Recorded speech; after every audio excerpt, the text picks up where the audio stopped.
Hello friends. So actually నేను ఇప్పుడు ఏంటి అంటే ethics case study made easier ద్వారా నేను ఏంటి అంటే మనకి GS 4 ఉంటుంది. యూపీఎస్సీ మెయిన్స్లోని GS 4 ఎథిక్స్ అండ్ ఇంటిగ్రిటీ ఉంటుంది. ఎథిక్స్ అండ్ ఇంటిగ్రిటీ లిటరల్గా ఇది 250 మార్క్స్కి ఉంటుందన్నమాట. సో థియరిటికల్ పార్ట్ 120 to 125 మార్క్స్కి అండ్ కేస్ స్టడీస్ పార్ట్ ఏమోంచి 125 to 130 మార్క్స్కి అలాగా సెగ్రిగేట్ చేసి యూపీఎస్సీ వాడు క్వశ్చన్స్ అడుగుతాడనమాట. సో చాలామంది ఏంటి అంటే థియరిటికల్ పార్ట్ కొన్ని ఎగ్జాంపుల్స్ ద్వారా అండ్ ప్రీవియస్ మన పొలిటికల్ థింకర్స్ ద్వారా, నేషనల్ థింకర్స్ ద్వారా అండ్ అవర్ నేషనల్ లీడర్స్ ద్వారా ఏవైతే నేర్చుకున్నారో ఇంటర్నేషనల్ ఫిలాసఫీ వాటి ద్వారా ఏంటి అంటే theoretical part somehow they try to అందరూ రాయడానికి కంఫర్టబుల్గా ఫీల్ అవుతారు విత్ ఏంటి అంటే proper guidance and proper work actually. But వేరాస్ coming to case studies part చాలామందికి ఏంటి అంటే కేస్ స్టడీస్ని ఎలా అప్రోచ్ అవ్వాలి, ఎందుకంటే కేస్ స్టడీస్ అంటేనే అవి డైలమాటిక్గా ఉంటాయి. సో ఆ డైలమాటిక్గా ఉన్న క్వశ్చన్స్ని ఎలా ఫస్ట్ ఆఫ్ ఆల్ ఇంటర్ప్రిట్ చేయటం ఎలాగా, అండ్ సెకండ్ క్వశ్చన్ వచ్చేసరికి రైట్ అప్రోచ్ అనేది ఏ విధంగా అనేది. సో మనకి యూపీఎస్సీ వర్డ్ ఏంటి అంటే ఇది రైట్ అప్రోచ్, ఇది రాంగ్ అప్రోచ్ అని చెప్పి మనకి ఎక్కడా కూడా మెన్షన్ చేయలేదు. బట్ ఏంటి అంటే మనం like if we see previous years toppers papers కానీ అవన్నీ కూడా మనం చూసినట్లయితే ఏంటి అంటే వాళ్ళు సర్టన్ అప్రోచెస్ అనేవి ఫాలో అవుతున్నారు. అండ్ ఏంటి అంటే this also has been proved like a right approach to address case studies actually. So ఏంటి అంటే ఆ బేసిస్లో నేను ఏంటి అంటే మనం ఏంటి అంటే ఎప్పుడో కేస్ స్టడీ తీసుకొని అప్రోచ్ తీసుకునే బదులు what I thought is like recent మనకి నిన్న GS 4 పేపర్ అయ్యింది అండ్ దాంట్లోని కేస్ స్టడీస్ అనేవి వచ్చాయి. సో నేనేంటి అంటే ఈ వీడియోలో one of the case study I have took and section Bలో వస్తుంది. The very first case study I have taken. So that ఏంటి అంటే మీకు ఈ కేస్ స్టడీ సాల్వింగ్ అనేది ఎగ్జాక్ట్గా రైట్ అప్రోచ్ అనేది ఏ విధంగా అనేది we shall see now. But one thing you need to remember, case studies అనేవి డైరెక్ట్గా మనం సాల్వ్ చేయడానికి అవ్వదు. ఎందుకు అంటే మీకు బిఫోర్ స్టార్టింగ్ కేస్ స్టడీస్ తాలూకా మీరు సాల్వ్ చేయడానికి ముందు మీకు ఏంటి అంటే బిఫోర్లీ థియరిటికల్ నాలెడ్జ్ అనేది చాలా ఇంపార్టెంట్. ఎందుకంటే కేస్ స్టడీస్లో మనం ఇంకేదో కొత్త కొత్త వర్డ్స్ అవన్నీ తీసుకొచ్చాం. మనం ఏంటి అంటే what ever we have studied in theoretical part, those words, those statements, those framework that we going to use in our case studies also. So ఎలా అప్రోచ్ అనేది ఏ విధంగా ఉండాలి అని ఒక ఎగ్జాంపుల్తో ఇప్పుడు మనం చూద్దాం. ఓకే, సో ఇది ఫస్ట్ కేస్ స్టడీ అనేదనమాట ఇది. అయితే సునీల్ అనేవాడు ఒక యంగ్ సివిల్ సర్వెంట్ అనమాట. అండ్ అతను చాలా స్ట్రాంగ్ కన్విక్షన్ ఆఫ్ క్యారెక్టర్ ఉన్నవాడు అండ్ తర్వాత మోస్ట్ ఇంటిగ్రిటీ అనేది ఉన్నవాడు. I'm telling you friends that నేనేంటి అంటే ఇక్కడ మీకు వర్డింగ్ ఎక్స్ప్లెయిన్ చేయడానికి కానీ దానికోసం కాదు. ఇదేంటి అంటే కేవలం ఈ వీడియో అనేది రైట్ అప్రోచ్ ఇవ్వడానికి. సో రైట్ అప్రోచ్ ముందు మీరు తెలుసుకోవడానికి ముందు ఎథిక్స్లో ఉన్న వర్డింగ్స్ అనేవి చాలా ఇంపార్టెంట్. ఆ వర్డింగ్స్ని క్లియర్గా ఎలా డీకోడ్ చేయాలో అనేది ముందే నేర్చుకోండి. సో ఏంటి అంటే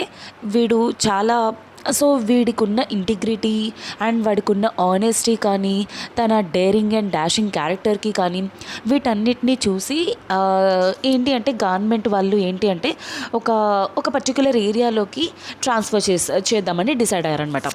ఆ పర్టిక్యులర్ ఏరియాలోని ఏంటి అంటే once you also study the case study you will clearly understand what the author is or what UPSC is trying to question you. మీరు ఒకసారి చదవండి. నేను జస్ట్ ఇన్ బ్రీఫ్గా మీకు ఎక్స్ప్లెయిన్ చేస్తున్నాను అంతేని. సో ఆ పర్టిక్యులర్ ఏరియాలో ఏంటి అంటే చాలా ఎక్కువగా శాండ్ మాఫియా అనేది జరుగుతుంది అంట. శాండ్ మాఫియా అండ్ తర్వాత ఏంటి అంటే మెయిన్ నెగిటివ్ వచ్చేసరికి మెయిన్ ప్రాబ్లం వచ్చేసరికి ఏంటి అంటే ఇంతకుముందు ఎవరైతే దీనికోసం స్ట్రిక్ట్ అప్రోచ్ తీసుకున్న వాళ్ళు ఎవరైతే ఉన్నారో వాళ్ళ ఫ్యామిలీ మెంబర్స్ని చంపేయడం కానీ ఆల్రెడీ ఒక ఎర్లియర్ పర్సన్ని చంపడం కూడా జరిగింది. సో వెన్ ఈ సునీల్ అనే యంగ్ సివిల్ సర్వెంట్ ఒక స్ట్రిక్ట్ అప్రోచ్ తీసుకున్న టైంలోనేమొచ్చి ఏంటి అంటే ఈ సాయన్ మాఫియా చేస్తున్న పర్సన్స్ వాళ్ళు వచ్చి వార్నింగ్ అనేది ఇవ్వడం జరిగింది. సో నువ్వే కాదు నీకంటే ఎర్లియర్ చాలా చాలామంది వచ్చారు ఏదో చేసేద్దామని. కాకపోతే ఏంటి అంటే వాళ్ళని చంపేయడం కూడా ఒకరిని జరిగింది. సో నువ్వేంటి అంటే మూసుకొని బ్యాక్ వెళ్ళిపో అని చెప్పి వార్నింగ్స్ కూడా రావడం అనేది జరిగిందనమాట. కాకపోతే ఏంటి అంటే సో వీడు ఇప్పుడు ఈ కేస్ స్టడీ దీనికోసమే అనమాట. అండ్ తర్వాత ఇంకొక మెయిన్ ప్రాబ్లం ఏంటి అంటే వీడు ఆఫీస్లోనే కొంతమంది ఏంటి అంటే ఈ శాన్ మాఫియాతో వాళ్ళు లింకప్స్ పెట్టుకొని వాళ్ళు ఇచ్చే కరప్షన్ని బ్రైబ్ని తీసుకుంటున్నారనమాట. సో వీడు ఏ యాక్షన్స్ తీసుకుందామన్నా సరే వీళ్ళ తాలూకా యాక్షన్ ప్లాన్ కానీ అదంతా కూడాను వీళ్ళ ఆఫీస్ నుండి ఆ శాన్ మాఫియా వాళ్ళకి వెళ్ళిపోతుందనమాట. సో ఇలాంటి టైంలోని క్వశ్చన్ ఏంటి అంటే ఐడెంటిఫై ది ఆప్షన్స్. సో దీన్ని మనం ఇప్పుడు సాల్వ్ చేయాల్సి వస్తుంది. అయితే first of all before addressing the question మనం కేస్ స్టడీని క్లియర్గా చదవాల్సిన అవసరం వస్తుంది. సో సైడ్కి ఏంటి అంటే ఏంటేంటి అసలు కేస్ స్టడీ దేన్ని అడ్రస్ చేస్తుంది, దాంట్లో ఉన్న ప్రాబ్లమ్స్ ఏంటి అనేది మీరు రాసుకోవాల్సి వస్తుంది. తర్వాత క్లియర్గా క్వశ్చన్ని చదవడానికి ట్రై చేయండి. Identify the different options available to Sunil in attending the situation. So ఈ ప్రాబ్లమ్ని ఫేస్ చేస్తున్నప్పుడు ట్యాకిల్ చేస్తున్నప్పుడు సునీల్ చేతుల్లో ఉన్న ప్రాబ్లమ్స్ ఏంటి అనేది ఫస్ట్ క్వశ్చన్. అండ్ తర్వాత ఏంటి అంటే critically evaluate each of the option listed by you. So ఈ డిఫరెంట్ ఆప్షన్స్లోని క్రిటికల్లీ ఇవాల్యుయేట్ అన్నాడు. So the word is implying that you need to give both positives and negatives of that particular option which you have provided for that particular case study. And the third but not the least, which of the above do you think would be the most appropriate for Sunil to adopt and why? Sunil ఈ మీరు ఇచ్చిన పైన ఆప్షన్స్లో కల్లా so sometimes you also can write ఏంటి అంటే mixed approach కూడా మీరు తీసుకోవచ్చు. ఇచ్చిన ఆప్షన్స్లోని మిక్స్డ్ ఆప్షన్స్ కూడా తీసుకోవచ్చు.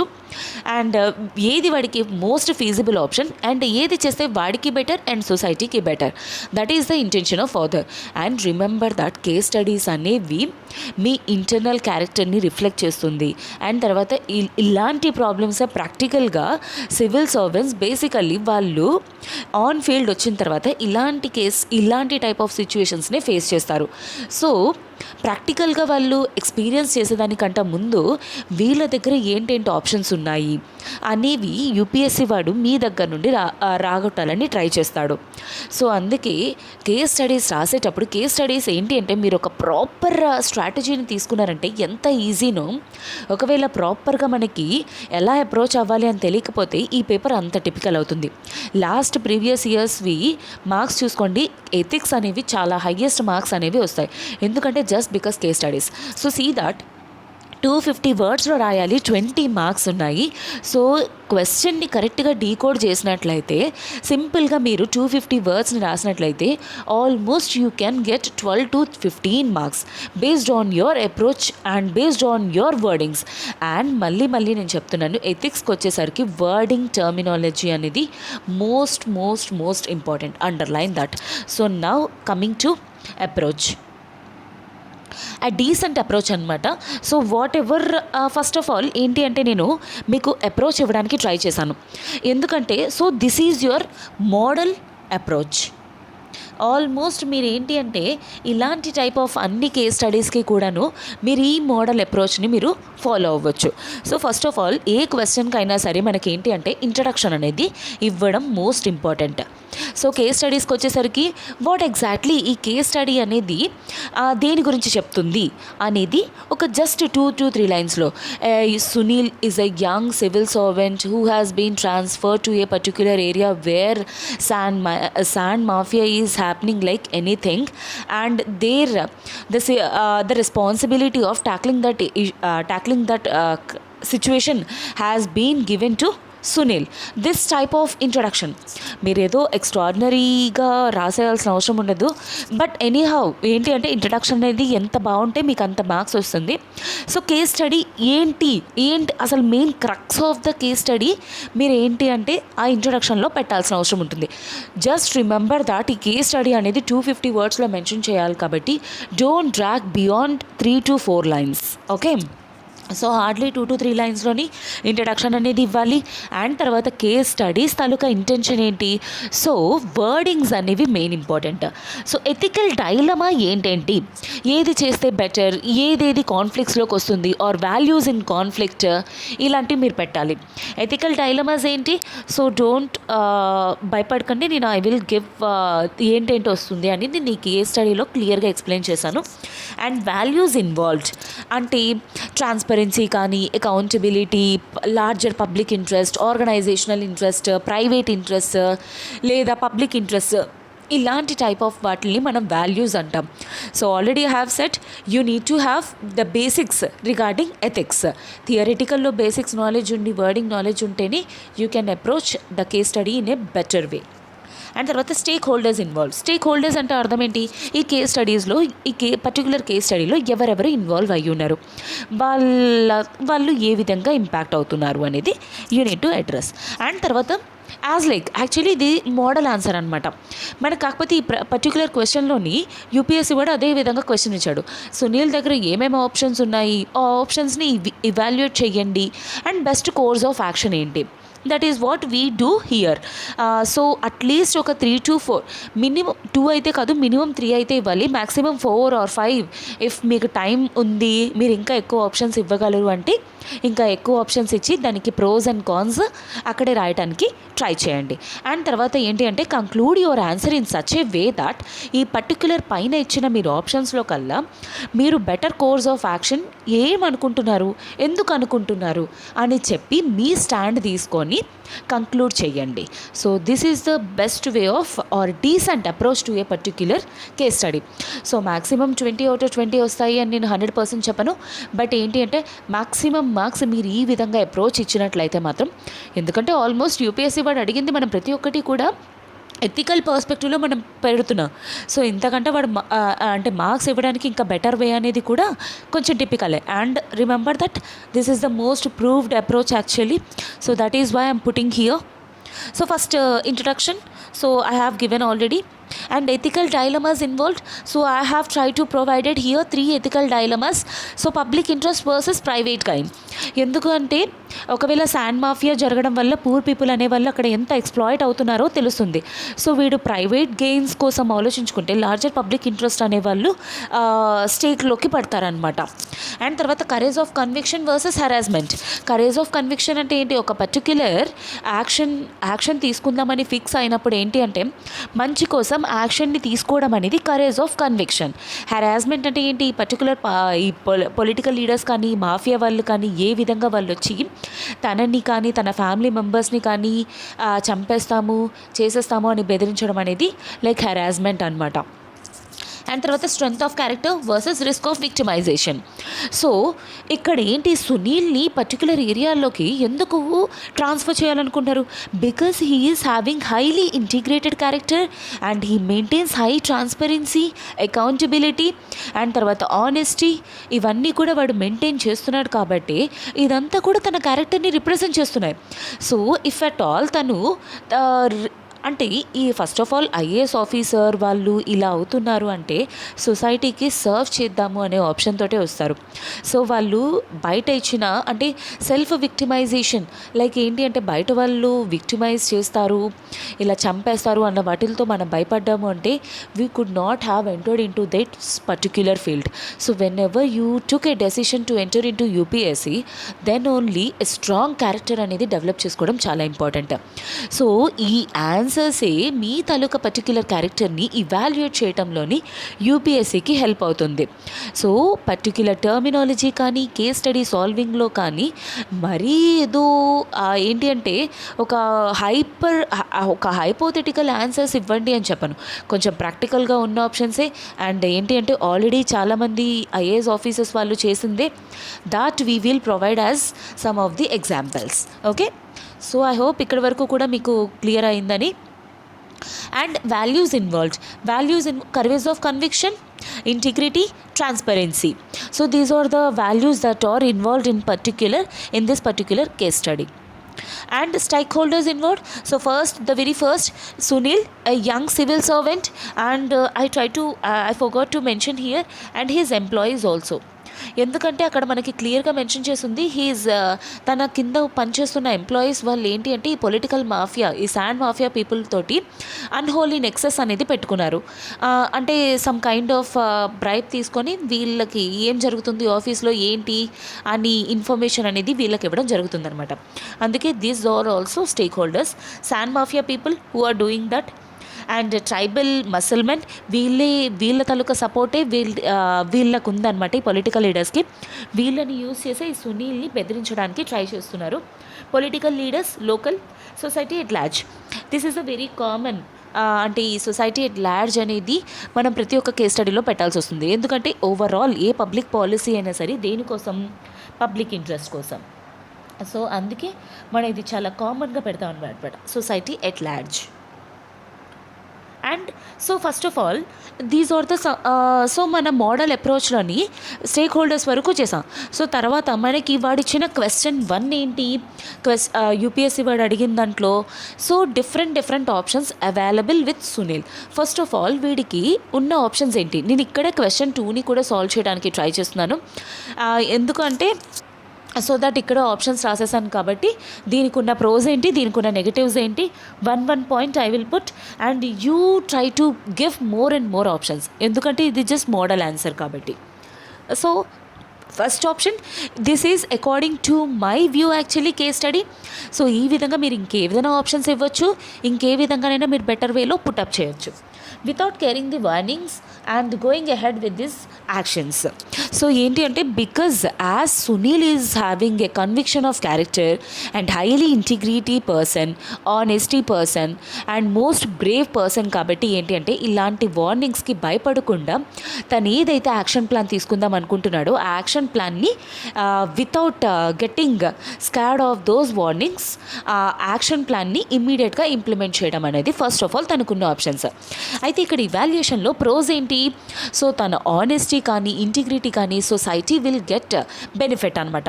కాకపోతే నెగిటివ్ ఏంటి, మేబీ ఫ్యూచర్లో తిన్న చంపేసే అవకాశం అనేది ఉంది. అండ్ తర్వాత ఏంటి అంటే వీళ్ళ ఫ్యామిలీని హెరాస్ చేసే స్కోప్ అనేది ఉంది. సో తన ప్రైవేట్ ఇంట్రెస్ట్ అనేవి లూజ్ అయ్యే స్కోప్ అనేది ఉందన్నమాట. అండ్ సెకండ్ ఆప్షన్కి వచ్చేసరికి in the interest of his family and career getting transfer from that area and moving out of that particular area. So దీని ఆప్షన్ వల్ల పాజిటివ్ ఏంటి, సో తిను సేఫ్గా ఉంటాడు, వీళ్ళ ఫ్యామిలీ సేఫ్గా ఉంటుంది, తిను కెరియర్ రిస్క్లో పడదు. అండ్ తర్వాత ఏంటి అంటే ఎటువంటి ప్రాబ్లం అనేది కూడా వీళ్ళ ఫ్యామిలీకి ఉండదు, వీడికి ఉండదు. సో అండ్ తర్వాత ఏంటి అంటే బట్ నెగిటివ్ ఏంటి, సొసైటీ ఎట్ లార్జర్ ఇంపాక్ట్ అవుతారు. ఎందుకంటే శాండ్ మాఫియా వల్ల లోకల్ పీపుల్ ఎంత ఎఫెక్ట్ అవుతున్నారో అనేది కేస్ స్టడీలో మనకు మెన్షన్ చేశాడు. అండ్ ఇంకొక నెగిటివ్ ఏంటి అంటే ఇన్ ఫ్యూచర్ తనకి గిల్ట్ అనేది లైఫ్ లాంగ్ ఉండిపోతుంది. ఎందుకంటే సునీల్ అనేవాడు చాలా ఆనెస్టీ పర్సన్ కాబట్టి, తను ట్రాన్స్పరెంట్, అకౌంటబుల్, ఇంటిగ్రిటీ పర్సన్ కాబట్టి తన వర్క్కి కానీ దానికి చాలా హై ఇంపార్టెన్స్ ఇస్తాడు. కాబట్టి ఈవెన్ దో తను మూవ్ అవుట్ అయిపోయినా సరే ఏంటి అంటే లైఫ్ లాంగ్ తనకిచ్చిన వర్క్ని తను ప్రాపర్గా చేయలేదు, తన బ్యాక్ బోన్ని చూపించి తన నెగటివ్ని తన ఫెయిల్యూర్ని తను చూపించి వెళ్ళిపోయాడు అని లైఫ్ లాంగ్ గిల్ట్ అనేది డ్రాగ్ అవుతూ ఉంటుంది. అండ్ తర్వాత ఇన్ ఫ్యూచర్ ఈ గవర్నమెంట్ వాళ్ళు ఏదైతే వీడిని నమ్మి పెట్టారో ఆ పని చేయకపోవడం వల్ల ఫ్యూచర్లో ఏంటి అంటే గవర్నమెంట్ ఇంకేదైనా మేజర్ టాస్క్స్ దీన్ని అపాయింట్ చేయకుండా నార్మల్ ఏరియాస్లో చేసేస్తూ ఉంటుందన్నమాట. దీనివల్ల తన కెరియర్కి కూడా చాలా యాడ్వర్స్ ఎఫెక్ట్. అండ్ వీళ్ళ పిల్లలు కూడా ఏంటి అంటే ఇన్ ఫ్యూచర్ వీళ్ళ తండ్రి ఏదైతే చేశాడో దాన్ని వీళ్ళు కూడాను మోడల్ కింద తీసుకుంటారనమాట. ఎందుకంటే as fathers parents are the role models for children అనమాట. Okay, so and third option ఇది positive negative, taking advice from the seniors and doing accordingly. So already seniors తనకంట సీనియర్స్ ఎవరైతే ఉంటారో వాళ్ళ తలకు ఒపీనియన్ తీసుకొని వాళ్ళ అడ్వైస్ తీసుకొని ఏం జరుగుతుంది అండ్ తర్వాత ఏంటి అనేది తెలుసుకొని దాని ద్వారా అకార్డింగ్ టు ది సిచ్యువేషన్ బట్టి తను మూవ్ అవుట్ అవ్వడం. సో దీని ద్వారా ఏంటి అంటే సో దానివల్ల ఫస్ట్ ఆఫ్ ఆల్ తన ఫ్యామిలీ రిస్క్ పొజిషన్లోకి వెళ్ళకుండా ఉంటుంది. అండ్ మేబీ మేబీ కొంచెం టైం తీసుకొని చేయడం వల్ల తిన లైఫ్ కూడా నార్మల్ అవుతుంది. బట్ నెగిటివ్ ఏంటి అంటే ఈ లోపల వాళ్ళు ఇంకేదైనా రిస్క్ క్రియేట్ చేసినా ఆర్ అదర్వైజ్ ఏంటి అంటే తిన ఫ్యామిలీ నెగిటివ్గా ఇంపాక్ట్ అయిన స్కోప్ ఉంటుంది.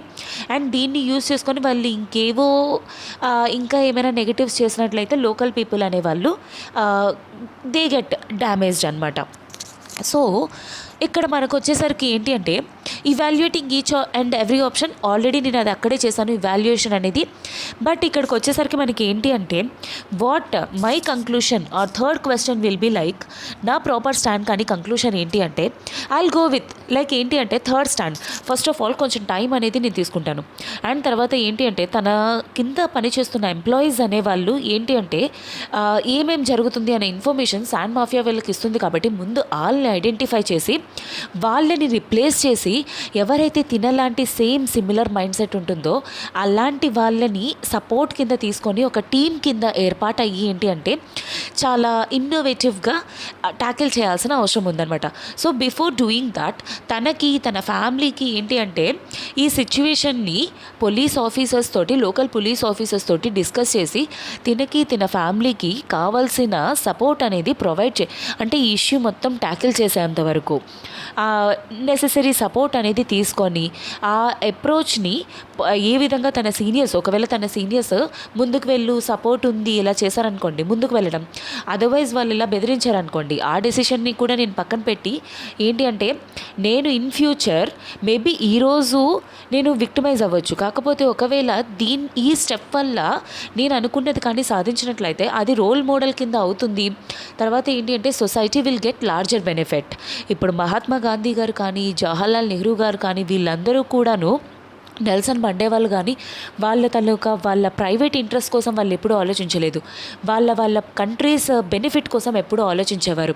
సో అలాంటి వాళ్ళని రోల్ మోడల్స్ కింద తీసుకొని అండ్ సివిల్ సర్వీసెస్లోకి ఎప్పుడైతే వచ్చారో వాళ్ళు అప్పుడే ఏంటి అంటే వాళ్ళ లైఫ్ని సొసైటీ కోసం వాళ్ళు ఏంటి అంటే సాక్రిఫైస్ చేస్తున్నారు.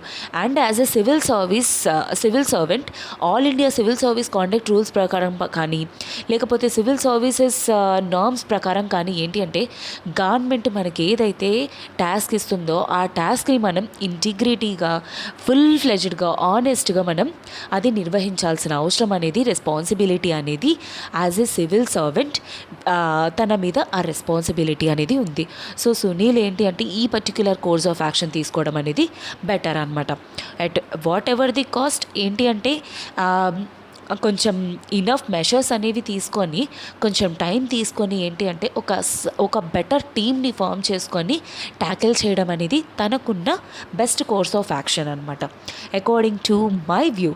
సో ఐ గెస్ మీకు ఇది కేస్ స్టడీ మీకు అర్థమయ్యింది అని అనుకుంటున్నాను. సో రిమైనింగ్ కేస్ స్టడీస్ని కూడా ఈ విధంగా అడ్రస్ చేయడానికి ట్రై చేయండి. అండ్ ఏంటి అంటే ఎగ్జామ్కి మీరు అటెంప్ట్ ఇచ్చే లోపల అట్లీస్ట్ ఏంటి అంటే ఒక 100 to 150 కేస్ స్టడీస్ని కానీ ఆల్టర్నేట్ ఎవ్రీ 2 to 3 డేస్కి మీరు ఒక కేస్ స్టడీని సాల్వ్ చేసినట్లయితే మీకు ఏంటి అంటే ఎగ్జామ్కి అటెంప్ట్ చేసే టైం కల్లా కేస్ స్టడీ సాల్వ్ చేయడం అనేది మీకు చాలా సింపుల్ అయిపోతుంది. Okay, so I hope you enjoyed this session, and if you like this session, do share with your fellow aspirants actually. So ఎవరికైతే ఈ కేస్ స్టడీస్ అనేవి ట్యాకిల్ చేయడంలో ఇబ్బంది ఉంటుందో వాళ్ళు కూడా బెనిఫిట్ అవుతారు. And hit a like button if you like this video. Thank you so much.